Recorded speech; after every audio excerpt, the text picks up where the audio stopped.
Ladies and gentlemen, today we're going to talk about words. And Parker's back today. Everyone say hello to Parker. She doesn't want to be here. And when we talk about words, as I wipe all of the white dog hair off of my shirt that's now floating in the sky above me, as we talk about words, we're not talking about the difference between your and your, which a lot of you people struggle with. Instead, we're talking about MLB The Show slang. No cap. Hopefully this helps you. I'm trying to record. Ladies and gentlemen, boys and girls, welcome back to Whiteboard Wednesday. It is the MLB The Show series that contains absolutely zero gameplay. Instead, it contains some comedy, maybe, some word definitions this week, and a little bit of education. I hope you guys enjoy it. Make sure you like and subscribe before you go. As the great Daddy Dimmu says, together, we can defeat the YouTube algorithm.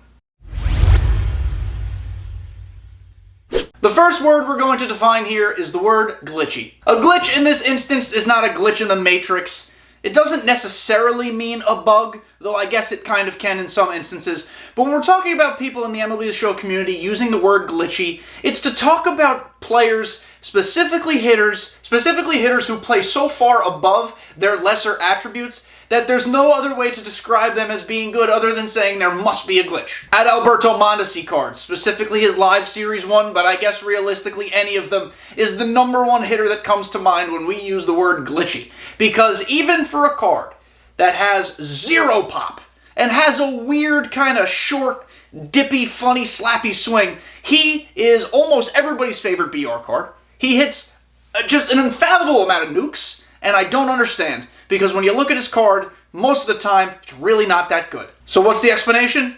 It must be a glitch. Next up on our trek through the MLB The Show dictionary is GG's. It's a pretty simple one. It just means good game. But it's the many layers of GG's that require some explanation here. GG's are like onions.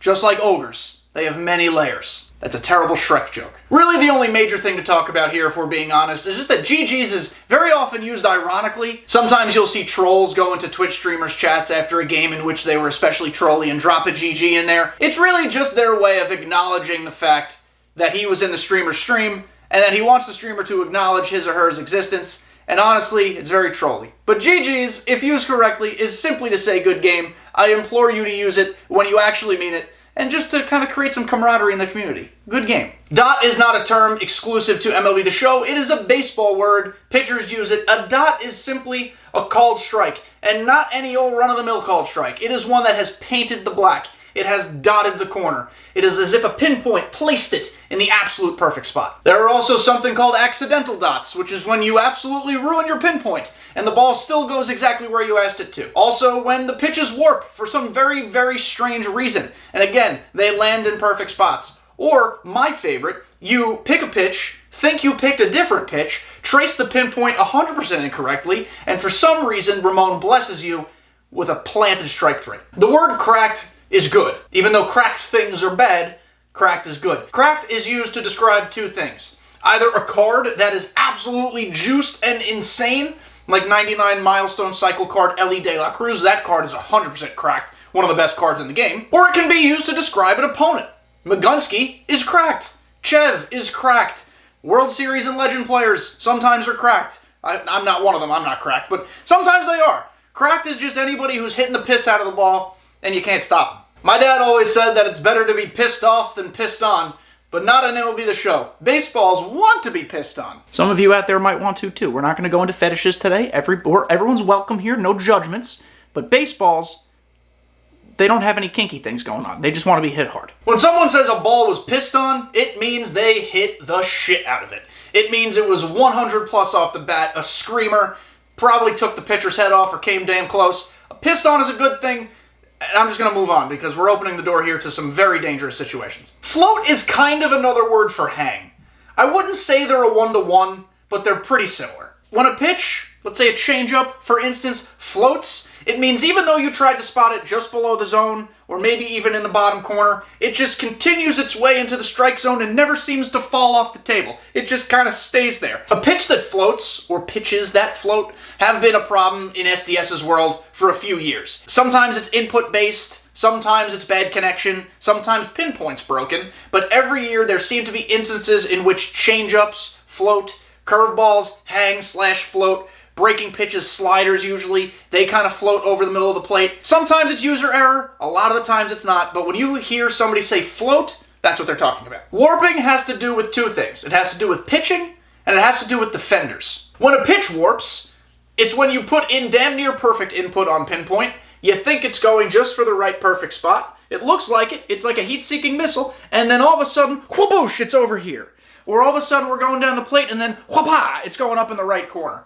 For pitches to warp, connection has to be terrible, and weird things have to be going on. The hamsters over at SDS must be taking a break. It's probably, maybe they get a lunch break, dinner time, snack time, nap time. I don't know. But when pitchers are warping, I don't want to play the game. I want to get as far away from it as possible. Spoiler alert, in Friday's video, you will see a lot of pitch warping, and it comes back to bite me in the keister. The other explanation of what warping is when your defenders appear to be in one position, and then all of a sudden they're in another position. It's when outfielders look like they're thriller dancing from shallow center field to deep center field in a split second to catch the ball in the gap that you thought was going to land for a double, so you've sent all your base runners, and now it's been caught, and now you've been doubled or tripled up because you sent everybody. Warping, again, is a connection issue. I've also been told that on PlayStation and Xbox, outfielders default to different depths, and so when you're playing crossplay, weird stuff happens. So that's why a lot of people prefer to play with crossplay off. A dashboard is a rage quit. Usually we talk about dashboarding with home runs because you get upset when you hit a ball over the fence, you want the stats or the numbers or the PXP to count, and your opponent says, not today. Every video game,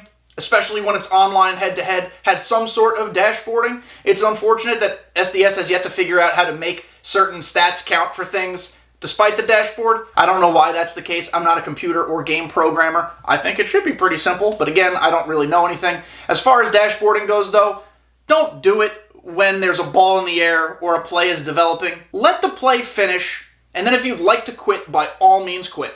I'm not going to tell you how to spend your time.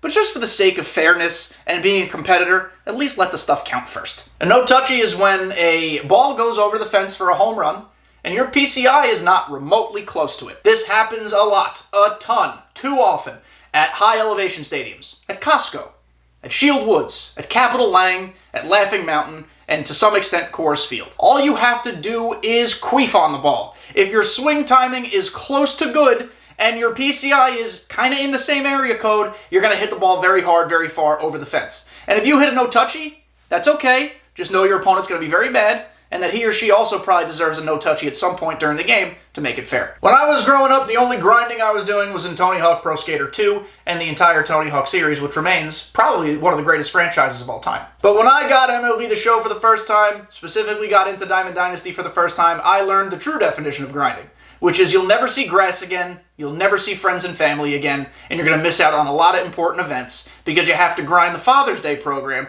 for 496 overall players that you'll never use. Grinding is simply the act of playing, probably specifically new content, but just playing and earning rewards as you progress through some sort of experience path or point system or something to that effect. This is probably the one that most people know without me having to say it, but I needed a 10th word, and this is what I can come up with. Everyone, that'll do it for this Whiteboard Wednesday. I believe you will agree with me that that video was bussin', as the kids say. I hate that I just said that. But thank you all for making it all the way to the end. If there's more vocabulary you think I should tackle, or somehow if you don't know the answers to certain vocabulary, let me know in the comments. I'll see what I can do. But again, thank you for making it to the end. I hope you watch all the content on YouTube this week. Subscribe, comment, like, tell your mom about me. I'll see you next time.